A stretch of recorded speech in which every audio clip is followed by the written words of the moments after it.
Hello students, today's our topic is carbohydrate, जो कि हमारी लास्ट अभी यूनिट चल रही है, कंप्लीट नहीं हुई है। इससे मैंने अभी आपको लास्ट वाली क्लास में मोनोसैकेराइड्स के बारे में बताया था कि इनकी फिजिकल एंड केमिकल प्रॉपर्टीज़ के बारे में। अब मोनोसैकेराइड्स में जो है हमारे दो मेन जो कंपोनेंट हैं उनके बारे में हम पढ़ेंगे, जो दो एग्जाम्पल है ग्लूकोज एंड फ्रक्टोज। ठीक है, तो आज हम जो पढ़ेंगे वो हम पढ़ेंगे ग्लूकोज के बारे में। आज हमारा मेन टॉपिक है ग्लूकोज।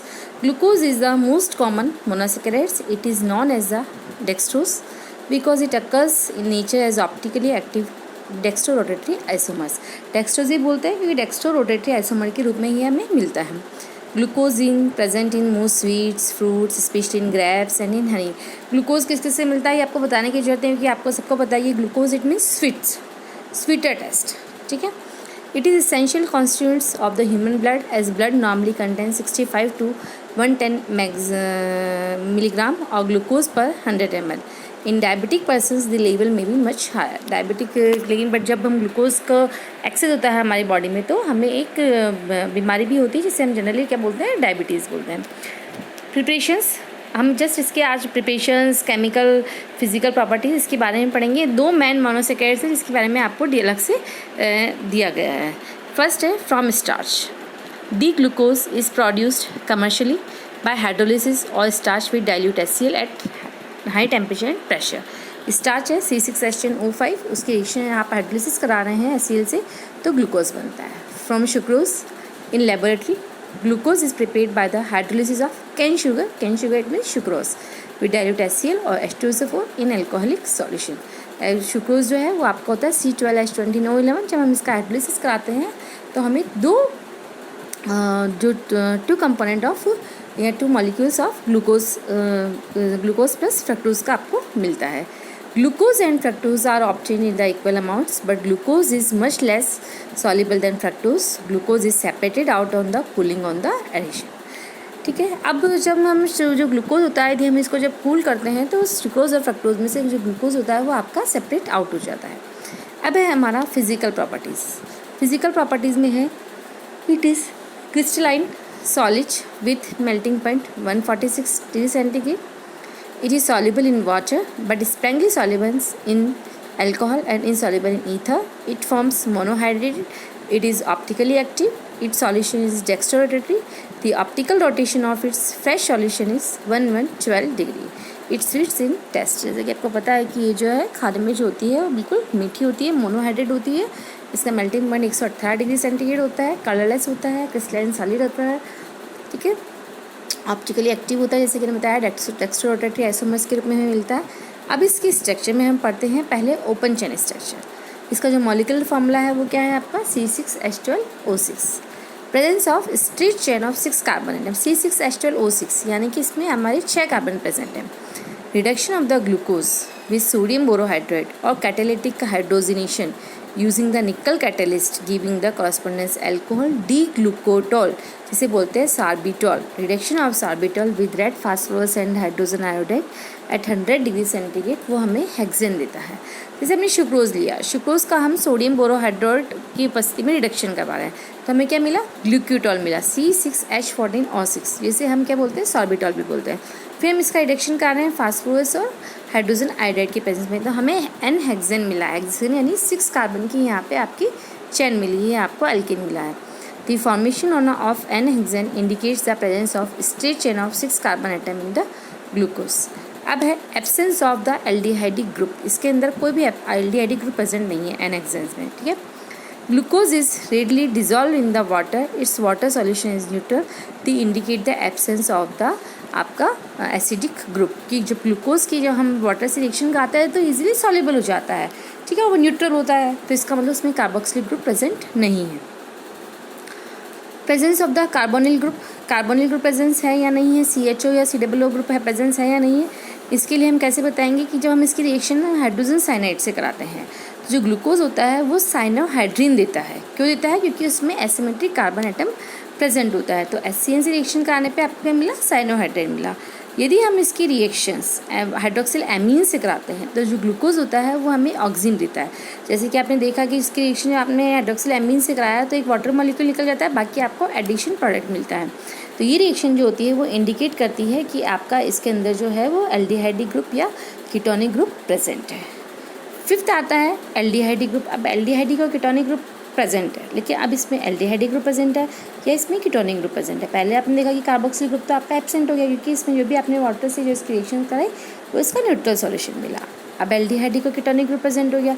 एल्डिहाइड को कीटोनिक में से एल्डिहाइड प्रेजेंट है या कीटोनिक प्रेजेंट है, इसके लिए हम इसमें डिफरेंट सॉल्व करते हैं। The presence of aldehyde group, इसके लिए हम इसकी रिएक्शन टॉलेंस रिएजेंट से कराते हैं। तो टॉलेंस रिएजेंट जो होता है वो ऑक्सीडाइज होकर किसमें कन्वर्ट होता है, ग्लूकोनिक एसिड्स में। जो टॉलेंस रिएजेंट होता है वो ग्लूकोज को ग्लूकोनिक एसिड में कन्वर्ट कर देता है।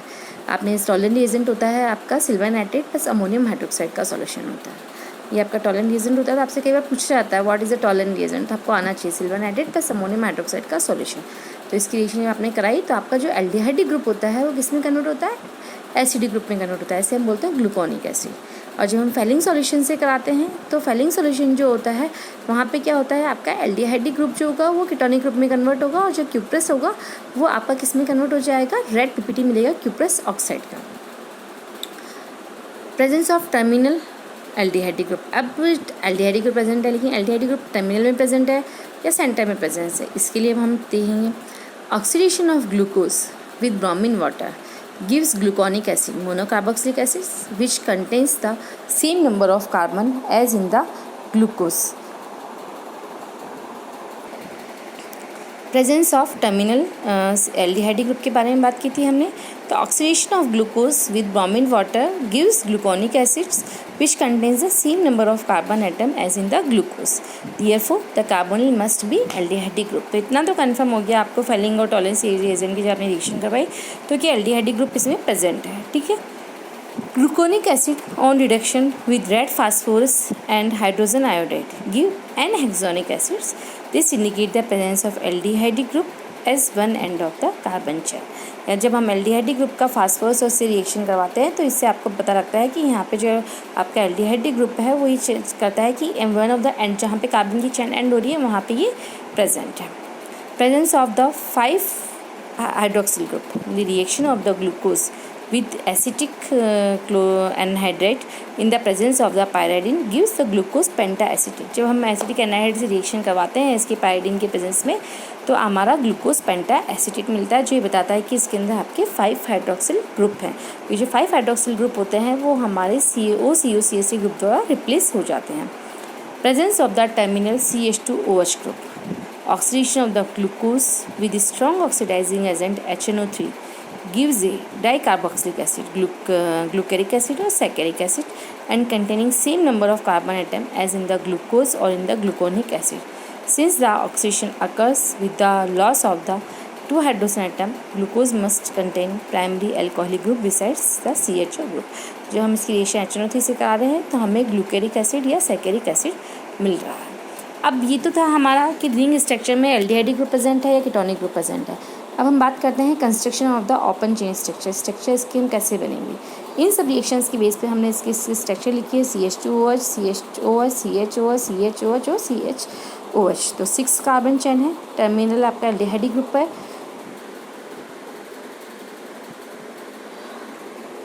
5 हाइड्रोक्सिल ग्रुप प्रेजेंट है इन विच OH group present in the terminal CH2OH group, और 4 हाइड्रोक्सिल ग्रुप और हाइड्रोजन एटम जो है वो सेपरेटेड 1 कार्बन एटम है, सेपरेट कार्बन एटम है। तो ये हमारी जो ग्लूकोज है उसकी ओपन चेन स्ट्रक्चर के बारे में हमने आपको बताया। हम बिल्कुल अच्छे से देख लीजिए, बिल्कुल क्लियर विजिबल है कि किस तरीके से आपको ग्लूकोज की स्ट्रक्चर लिखनी है। अब आता है ग्लूकोज की reactions. Open chain structures can explain the above reaction. Open chain structure जो होती हैं आपकी वो कौन कौन सी रिएक्शन को एक्सप्लेन कर रही हैं। पहला है हमारा रिडक्शन। जब हम इसका रिडक्शन करवाते हैं या कैटालिटिकल हाइड्रोजनेशन करवाते हैं तो सार्बिटोल बनता है, और सार्बिटोल के बाद में N-हेक्सेन बनता है, यानी हम इसका रिवर्स करवा रहे हैं। ठीक है। HCN से कराते हैं साइनोहाइड्रिन बनता है। ठीक है, सिंपल है। CHOH का ऑल्फो तो इसका CH जो ऊपर का है वो CN ग्रुप से रिप्लेस होगा, तो डी ग्लूकोनाइट्राइल और डी मैनोनाइट्राइल मिलता है।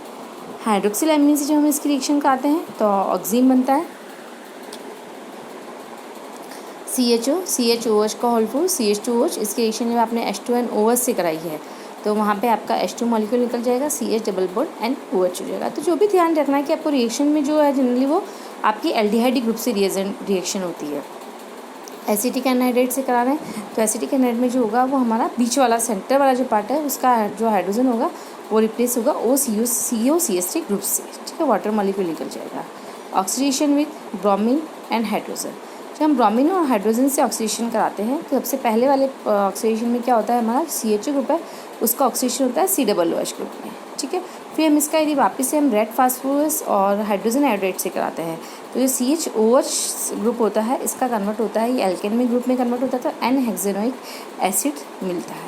ऑक्सीडेशन विद HNO3, यदि हम ऑक्सीडेशन कराते हैं HNO3 से और HI की प्रेजेंस में तो हमें जो दोनों तरफ है आपका CHO CH2OH अल्कोहल और एल्डिहाइड ग्रुप दोनों ही आपके एसिडिक ग्रुप में कन्वर्ट हो जाते हैं। तो कई बार क्या होता है कि क्वेश्चन पूछा जाता है कि ग्लूकोज का रिडक्शन HNO3 से करवाएंगे तो क्या कंपाउंड मिलेगा, ब्रोमीन वाटर से करवाएंगे तो क्या कंपाउंड मिलेगा। तो आपको यहाँ पे ध्यान रखना है कि जब हम HNO3 से करा रहे हैं तो उसमें सेम टाइम में दोनों ही ग्रुप का ऑक्सीडेशन हो रहा है, लेकिन जब हम ब्रोमीन वाटर से करा रहे हैं तो फर्स्ट एल्डिहाइड ग्रुप का होता है और फिर सेकेंडली जो होता है आपका वो आपका CHOH जो आपका सेकेंडरी अल्कोहल ग्रुप है उसका होता है। विथ टॉलेंट रिएजेंट जो था मैंने आपको बताया था AgNO3 प्लस अमोनियम हाइड्रोक्साइड का सॉल्यूशन होता है। तो जब हम इनकी रिएक्शन करवाते हैं तो आपका सिल्वर हाइड्रोक्साइड प्लस NH4 बनता है और सिल्वर हाइड्रोक्साइड का जब हम कराते हैं तो ये आपका सिल्वर ऑक्साइड बनता है प्लस H2 बनता है। जब हम इसका रिडक्शन करवाएंगे तो हमें ग्लूकोनिक एसिड बनेगा। ग्लूकोनिक एसिड में CHO जो ग्रुप होता है वो COOH ग्रुप में कन्वर्ट होता है। फाइलिंग सॉल्यूशन क्या करता है, फाइलिंग सॉल्यूशन ग्लूकोज के एल्डिहाइडिक जो ग्रुप होता है उसको एसिडिक ग्रुप में कन्वर्ट करता है। ये आपका फाइलिंग सॉल्यूशन करता है, टॉलेंट रिएजेंट करता है। Filing solution copper sulphate plus sodium hydroxide का सॉल्यूशन होता है। जब हम इसकी रिएक्शन कराएंगे तो sodium sulphate plus sodium sulphate plus CuOH का होल्टेज कॉपर हाइड्रोक्साइड मिलेगा। जब इसका ऑक्सीडेशन कराएंगे तो कॉपर का ऑक्साइड मिलेगा आपको प्लस H2O मिलेगा। और जब हम इसका रिएक्शन करवाते हैं तो वही आपका जो एल्डिहाइडिक ग्रुप होता है वो किस में कन्वर्ट हो जाता है, एसिडिक ग्रुप में कन्वर्ट हो जाता है। द स्ट्रक्चर ऑफ द, तो दोनों से ही टॉलेंट रिएजेंट से कराओ या आप इससे कराओ, दोनों से आप क्या देख रहे हैं कि आपका जो एल्डिहाइडिक ग्रुप है वो किस में कन्वर्ट हो रहा है, एसिडिक ग्रुप में कन्वर्ट हो रहा है। लास्ट रिएक्शन है इसकी oxidative cleavage. The structure of the glucose is also confirm by the oxidative cleavage of the alpha glucose by periodic acid. It is oxidative cleavage. Adjacent CHO and OH group are cleaved into carboxylic acid and the aldehyde group with the consumption of the one molecule of HiO4. तो ये सारा जो था हमारा वो था आज हमारा ग्लूकोज के बारे में, उसके स्ट्रक्चर की हमने कन्फर्मेशन देखी, उसकी रिएक्शंस कैसी हैं, फिजिकल प्रॉपर्टीज़ कैसी हैं। तो ये कंप्लीट आज टॉपिक हमारा ग्लूकोज के बारे में ख़त्म हुआ है। नेक्स्ट जो हम लेंगे, नेक्स्ट हमारा जो मोनोसेक्राइड्स जो मेन कोर्स में है ग्लूकोज एंड फ्रक्टोज है। ग्लूकोज आज मैं आपको करवा चुकी हूँ। नेक्स्ट हमारा रहेगा फ्रक्टोज। तो फ्रक्टोज का भी हम इसी तरीके से देखेंगे कि फ्रक्टोज में किस तरीके से प्रिपरेशंस हैं, उसकी क्या फिजिकल प्रॉपर्टीज़ हैं, केमिकल रिएक्शंस क्या हैं, वो क्या रिएक्शन करता है जब टॉलेंट रिएजेंट या फाइलिंग सॉल्यूशन से उसकी रिएक्शन करवाई जाती है। ओके।